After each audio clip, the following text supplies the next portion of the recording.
All right, let's try this again. I had it on private before, so you guys probably couldn't have seen this on YouTube, but that should be fixed now. I'm going to sort of make sure that it is working before I start blabbing. Yeah, looks like it's going on there fairly shortly here. So anyways, as I was saying, I am a little bit worn out today. I drove 2 hours to the beach yesterday to hang out with some family, spent about just 4 hours there, which is super fun. It was great, but, got a lot of sun, got a lot of wind, but it was great, just kind of making s'mores on the beach and barbecuing is really awesome. But then another basically 2 hours to drive all the way back, so I drove back fairly late, and I'm just a little bit knocked out. I'm not going to lie to you guys. I'm just a little bit worn out today. But I wanted to share with you guys the awesome excitement and energy that's happening in Sync Academy. This is actually our progress chart that we've created 3 weeks ago now to basically allow everybody to not only keep track of their own goals as they progress through this challenge, but also to sort of hold each other accountable, because we can all see inside of the Academy who's actually participating, who's actually logging in. David, welcome, man. Good morning. Who's actually following along and nailing their goals week by week. And so as you can see, I'll scroll through here. I'm not going to share everybody's name. Obviously, I'm going to protect everybody's privacy. But you can see these are all starting with their week one's goals. I think we ended up having, what do we have? 162 members, actually. So that was pretty cool just to see this many people joined. Obviously, there's some blanks. There's some people that either, started it and, whatever, just forgot to continue on with it or just got busy. But you can see the vast majority of people are absolutely following along and logging in and participating. And so when I see this many people with this much clear and concise, productive effort being sort of concentrated, it's just like a tsunami of productivity that's happening here. And I had one member who's posting his YouTube videos about himself, basically essentially creating a studio for himself. And he had some setbacks this week, so he got a little bit, demotivated, but he's going to basically determine himself to solve those issues and go on next week. So that was really cool to see. And, that's kind of the big thing that I think a lot of people are discovering with this Sync Academy challenge is a lot of people are realizing two essential things that were probably missing from their careers before they started the Sync 60 challenge. And number one is that you don't have to look at the ultimate goal all at once, right? So if your ultimate goal obviously is to make music licensing your full-time job, that is Mount Everest. That is climbing to the very top of your big goal. And it's going to take a long time to get there, a lot of work, a lot of effort. So if you're just looking from the base of the mountain to the very top, that can be really demotivating and really sort of crush your spirit, because you realize, good Lord, this is going to take a long time and a lot of work. And and you sort of get paralysis because you don't know where to start. You don't know where you should take your first couple of moves. And so that's what a lot of people do, is they sort of put their main moonshot goals ahead of them, and they just stay there and think that in order to succeed, they have to basically always be thinking about these massive goals that require probably 100 different mini goals to get to, right? And obviously, we're not designed to be able to do that. Like, we just don't have brains that can handle that much input. A computer could probably do a lot better at that than we could with our human brains. Our human brains are much better at small, achievable tasks, right? So with the Sync 60 challenge, even though your 60-day challenge might have been, let's say, to create a full album of 10 songs, that is a lot of work. You guys know how much work that takes to complete. But when you get to break it up like this, right? So you have a week 1 challenge and a week 2 goal and a week 3, and it goes on and on and on. You don't have to think on day 1 about week 8's goal, which would be to have the full 10 tracks done. That can be really demotivating and kind of cause that paralysis, so you don't even get started. But if you break up your big goal into smaller goals, weekly goals, well, just getting 1 or 2 tracks done this week doesn't seem so impossible, does it? It doesn't seem so unachievable. It doesn't seem so daunting anymore. And that's how you get to success. It's just small, tiny goals that you achieve on a consistent basis, and then eventually get to those bigger ones, and then rinse and repeat. Do the same exact thing every time you want to go to your next destination, whatever that might be. So I hope you guys aren't just going to participate for this 60-day period right now and then go back to how you did it before. I hope you basically take all of the skills and the knowledge, and really more importantly the experience that you're personally getting from this, and bring it forward into your career moving forward, so you can rinse and repeat this entire process over and over again. So that's the first thing that a lot of people are getting out of Sync 60. The other thing is again, my brain is not in full mode right now, guys. So I had it and now I just totally lost it. Distractions. There you go. So how appropriate, right? So a lot of you guys are realizing that by just focusing your goals into these small weekly goals, you're able to start to push out distractions and other things that are taking you away from your goals in the licensing industry. And a lot of you are realizing that you can get a lot of stuff done, a ton of work done, if you can focus, if you can just literally take 2 to 3 hours and block everything out of your life and only work on music. This is usually what I'm finding for a lot of the students, especially what I'm hearing from Sync Academy members, is that they've had a lot of distractions in their life and they're, composing a track and 30 minutes in, they get a phone call or, somebody in the family knocks on the door and they got to go do something. So they're realizing now with a little bit of planning, forethought, and foresight into their schedule throughout the week, and also getting their family and friends and everybody on board to support them for this and support them and help them in any ways to sort of lighten the load of their burdens or their responsibilities or obligations, for small amounts of time at a time. They're realizing, and you're probably realizing this too, you can be a workhorse. You can be an absolute productivity beast if you don't have to just every 15 minutes be bothered by something and always be distracted and look into something else. So thinking about planning your studio sessions in advance and blocking that time out and just focusing on your 2 to 3 hours at that point, and at the end of the week thinking about what do I need to get done this week, you're realizing you can actually get a lot of stuff done. A lot of people can. People are always asking me, how do I get all the stuff that I get done in terms of having my own licensing career that I still maintain, doing Sync Academy, doing Sync Edge, doing all the stuff that I do, YouTube videos, all this stuff, live stream videos. How do you do it all? Well, it's really not rocket science. It's just a matter of that I do put things into specific focus areas of my life, and I'm able to block out everything else and only focus on one specific task for that time, right? And when you can do that, you'll realize that being very productive is actually not that hard at all. And it should start to become sort of your second nature foundation, that when you wake up in the morning, you just have this habit, really good habit, and it's almost like breathing. It's just great that you just are productive and focused with your effort and your energy. So anyways, that's those are the two big things that I'm starting to realize, and I think a lot of you guys are starting to realize with the Sync 60 challenge. So that's really cool for me to see. Let me go through some of your guys' comments and chats here. Gio, good morning. Luke Starbucker, good morning. 8 Made. Signed RG. Rob, what's up, man? All right, Emily, feeling a bit demotivated right now because I created over 50 tracks, but I'm seeing little returns, starting to stay in the right path, but it can be quite hard as my savings are little right now. I just recorded a new YouTube video specifically on that, and I'm assuming when you say you have 50 plus tracks, that those are out there distributed in libraries. Maybe not. Sorry to hear that you're not motivated. We all go through that. First and foremost, there's many different reasons why you're probably feeling that way. I don't know exactly what those reasons are, but there are tons of producers exactly in your spot, and even I get into that spot from time to time. So just know that you're not alone. It's not a unique situation to feel demotivated. That is just a part of being alive, and especially being in the licensing business. So it's, seeing those little returns in the beginning. That's basically the hardest part about this industry, is those first 2 years where you're excited and you're building music and you're building your catalog, but the royalties aren't quite coming in yet, and you're not seeing a lot of big sync fee opportunities, and you're not quite into maybe the tight-knit inner circle of the libraries that you're with. That is the hardest part about this business, and you just have to take my word for that once you break through that beginning phase, it gets a lot easier and work starts flowing your way, royalties start growing, and it starts to come in. But this is why most producers don't make it for the long haul in this business, because asking somebody to work for a year or two without a paycheck, or at least a significant enough paycheck to pay their bills, that's a lot to ask. And so that's not lost on me. I've been there. That's what I did. So I totally get that sort of lack of motivation and that energy that might be where do you get that energy in the beginning if you're not getting paid? I mean, getting paid obviously boosts your morale big time.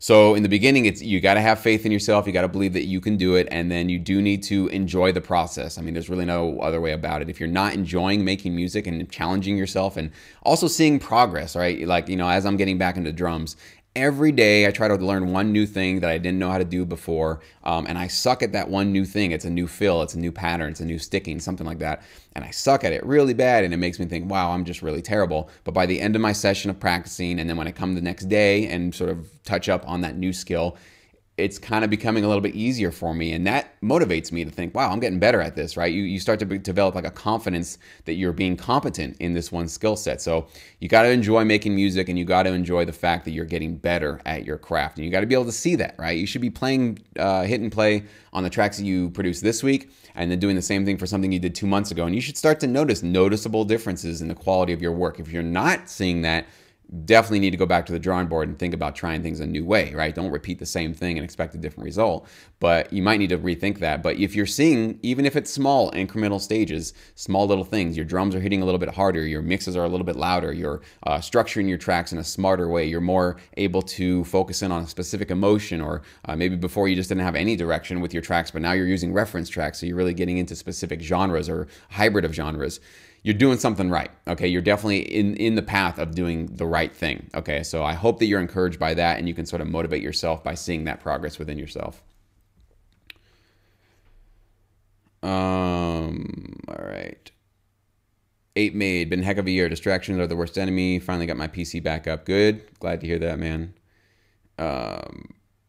Mark, yeah, same thing, but 250 tracks. Wow, yeah, a lot. So there could be some other issues with you guys in terms of if you're sending, I don't know, what kind of libraries and opportunities you guys are sending your music to, but usually I won't give away what that video will be about, but essentially I talk exactly about that. That sort of lack of the results you don't want to see, or you're not getting the results that you wanted to see, and how that feels and what you can do about it, and just some considerations I have for people in that position. So stay tuned. That'll probably be becoming either, maybe I'll just release that this week. I had a couple other ideas, but I think that might be just because it came up right now. I'll probably release that. So absolutely, I'm taking questions, Luke. Just hanging out with you guys. So if you guys have questions, put them in there. So in the Wix music player, should I have a mix of all my genres, or like 5 rock songs and then 5 EDM songs? If you're not familiar with my philosophy and opinion on this, Luke, I do have a video which I released, which is all about how to decide which one, maybe 2 genres you should specialize when you get into this industry. I'm not a fan of and I don't think it works, where you come to the table and go, I can do hip hop and rock and EDM and country and orchestral. I'll be all things to you guys. I'll do all your opportunities. Whatever you need, I got you. Most libraries are not going to take that seriously, because reality check, we're not really usually good at that. There's really no producers that I know of that are incredible trailer orchestral producers, and then they can also knock out, country and rock and hip hop and EDM, and they can do all these things equally. There are some freaks of nature out there, I guess. There come some people that are really talented, and I've seen, but usually what I notice is usually you, and if you're honest with yourself, there's probably one genre that is just in your bones. You know the ideas, you know the sounds, you know the structure, the musical ideas just come to you naturally. You know how to create that authentic feeling inside of that genre. Maybe 2, so maybe for you it's rock and EDM, and I can totally relate, because those are usually the 2 genres that I really get into. I started off with primarily just rock and variations of rock, some hip hop fusion, some electro rock, that kind of a thing, but usually there had to be distorted guitars in my tracks. That was usually, and live drums, sometimes electronic ones, but for the most part, it was a electronically, or a distorted guitar based approach that I made. And the reason why having that one genre focus is because, first of all, you're going to be able to get into a niche situation where you become their go-to guy or girl for that particular sound, and you're going to get really damn good at that one particular genre, so you're going to blow the competition out of the water.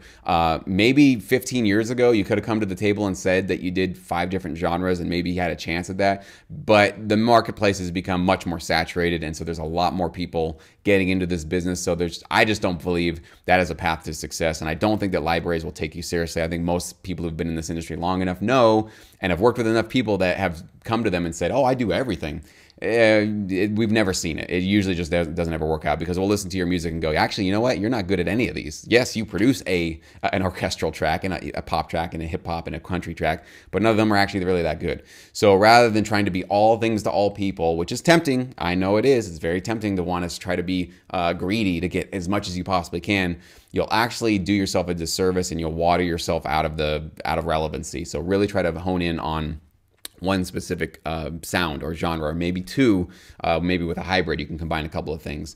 But that's what I would say. In terms of your question about your music player, if you're going to a library and you want to submit rock, well, you should have just rock tracks on your Wix player. You can also create a sub page where it's, for you, lukestarbucker.com, whatever your URL is, slash EDM demo or EDM album or whatever it is. So you can have a separate subpage on your domain that also has a different music player, and you only put your EDM stuff there. But I do not recommend you send them all this different stuff and just go, hey, you guys want some of this? It's just not a very targeted and attractive approach. I do think having a more targeted, focused thing with one sound is the way to go, and not spamming a bunch of companies and sending that same email out to 20 different libraries. You should focus on one library that you've researched and you know what they want, and you know that you could be competitive with them, and talk about how you feel that you would be complementary and useful for them and their clients. This is a service industry. I get emails all the time from people spamming me and sending a whole bunch of stuff. I'm like, I'm not a music library. I don't know why you're sending me that kind of stuff. But it just always comes across as spam. And what do I do with spam? Block, throw it in the spam folder. I don't want to hear from you again. You're just sending me garbage. I'm not interested in that. I mean, I'm not even a library, but I know that library people do this on a regular basis when you're trying to be all things, and they can tell. And some producers, even when they do that spamming approach, they are stupid enough to not even block or do a BCC on the email. So they're just CCing 30 different companies. And so every company can see that they're not the only ones getting this email. And so it just goes right in the trash bin, and nobody wants to do business with you. And I don't recommend you do the BCC thing and try to be sneaky about it, because usually it'll come across as spammy, because you're in your email, you're not even going to mention the name of the company and talk about how you've done some research on them, right? This is what I mean. It's a people business, guys. This is a people business. So you need to have personal relationships with people. You got to have a personal approach. You cannot be just an anonymous person sending your music out to all these places and think that anything good's going to come from that. So, let's see. Then I messed up. Might have to read my doing. I say, yeah, it's all good, man. I mean, you live and learn, and you correct that. So, Burn, what's up? Do you find international royalties are typically less than American? It's interesting. I had a time in the early parts of my career, which was there was about a 2 or 3 year period where my international royalties were actually my bigger checks. Now, this is when I was with ASCAP, though, so it was a different company. I'm with BMI now. For about 2 years, I remember I would get my domestic check, and it'd be okay, but it wouldn't be incredible. And then the international ones came in, and I was like, wow, it was like 2 times, 3 times what my domestic ones were. So I always was like, okay, those international ones are just my money makers, right? But then now, as the years have gone on, my domestic ones actually have completely taken over in the sort of the size of my income. So there might be a time where you might find, because of the libraries you submit to, they have sub-publishers in different countries, and you might find there's a lot of opportunities. You just never know. So, it can be, either one can be actually bigger at various points of your career, but thank God there are both of them, right? That's what's really cool about this business, is you don't just get stuff that happens in the US, but if your libraries have sub-publishers, and most of them do these days, they usually always do, you're going to see your tracks actually getting out there into all countries all over the world. So you will earn that income in various places. So. John, I have polished material recorded in the studio. Who do you suggest I send them to? First of all, John, if you haven't gone through my free music licensing course, that'd be the first thing I would recommend, because I do give you some tips on how to do that research for yourself if you want to. I obviously have a music library directory, so you can save that time if you want to get that, so you don't have to actually search for all those companies. And I have SyncEdge, which is my sort of personal music library recommendation service. So not only do I tell you specific companies, but I tell you what genres I think are going to be the best useful for them, have the best chances of getting accepted, and I sort of walk you through their catalog and their website and do the research for you, essentially. So you get to strap on my brain, my 10 years of experience, over 10 years now, of how I analyze the library and how I think about what would be the most relevant and useful for them. So those are the ones you can do. So if you haven't gone through the free course, it's just syncmymusic.com. You just go to my main page, and there's actually going to be a link right there on the top, which you can go through that if you want to.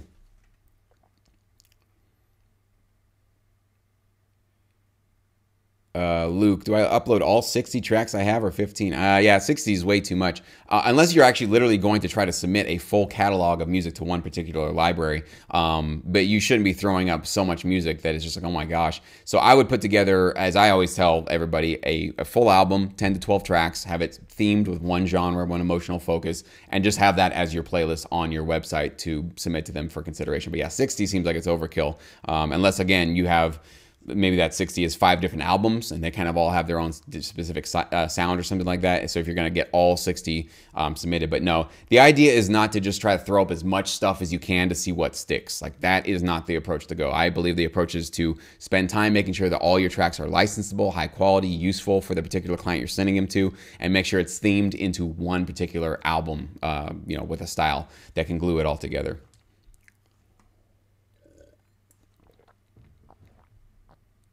Z-Man. Speaking of productivity, how many hours average should we shoot for a complete, fully masterizable track? Well, I always say 2 to 3 tracks a week. That's what you should be shooting for, maybe on the minimum, actually. So you could even do more than that. So 2 to 3 tracks a week. I know that some producers can knock out things fairly quickly. Some producers, it's a little bit slower of a process, so it depends on your workflow. But this is why I do recommend you get into creating templates for yourself. You preload your sessions with your sound, so you're not looking for the sound when you're in the middle of creating your music. That is one of those things where you're switching too much between your creative brain and your analytical brain, where you're searching for it. Imagine being a painter and all you had is like the color green on your palette, but you're trying to paint an entire nature scene that requires 16 different colors. So every time you need to go find a red, well, now you got to go digging through your crate and you got to put it on your easel or on your palette here, and then you have to get your brush on it. So again, you're interrupting your creative flow every time you do that. So when you produce music, I do believe the best thing is to pre-stack and preload your session with relevant, interesting sounds that you feel are going to be useful for your track. Of course, this is all done with a reference track already preloaded in your session, or maybe on a separate browser window, somewhere up where you can actually go back and reference it. So that's what I recommend to do. And that's how you're going to basically speed up your production process, so it doesn't take you 4 days to knock out a track, maybe in a day or two. For me, if it's not a fairly complicated or crazy track, I can get a track knocked out in a day. Sometimes if they're just minimal tracks, like they only need they're basically just tension tracks, only have 3 or 4 elements involved, I can do many of those a day, 3 or 4 a day. But if it's a more complicated, maybe a hybrid track where it's hip hop with some orchestral stuff, or it just needs more to it, or maybe there's some vocals involved, that can be a 2-day process. Sometimes even 3. It depends on how big the gig is. But it's just a matter of not sort of like comparing yourself to other people that, oh, he can do a track in 4 hours, so he's going to be doing better. It's about pacing yourself. It's about being consistent, okay? Because I know a lot of producers who have that like fire in their belly and they're cranking out a track every 4 hours, but 3 months into it, they burn out. They just went too fast, too hard, and they're gone. They're not even doing it anymore. So you don't want to be in that situation where you're just going overboard. You want to make sure that it's doable, sustainable, and then you don't crash. You can just create a schedule that works for you and in your life. And you obviously have your other obligations, your work, your family, et cetera, et cetera.